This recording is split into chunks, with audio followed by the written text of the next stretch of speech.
Salutare toată lumea și bine v-am găsit la un nou episod în care vă voi arăta un nou joc, dar nu ne vom juca în episod. Vă voi arăta doar trailerul, un fel de trailer, nu știu dacă se numește chiar trailer. Așa. Bun. Așa.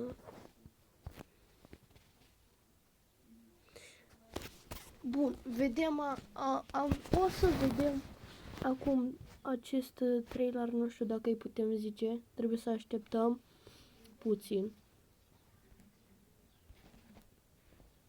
Așa. Bun, vom aștepta puțin. Bun, deci vedem că fata asta vrea să sară din avion și a pus astea ca să nu-i bată vântul în ochi. Și cade, dar nu știm unde se duce. Nu m-am uitat până la capătul trailerului. Și vedem aici o priveliște destul de faină, nu știu ce e ăla, tren, ce-o fi?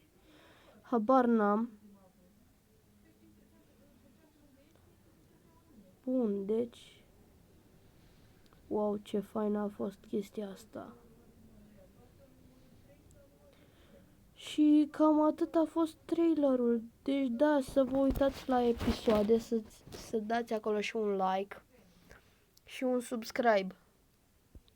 V-am pupat, pa!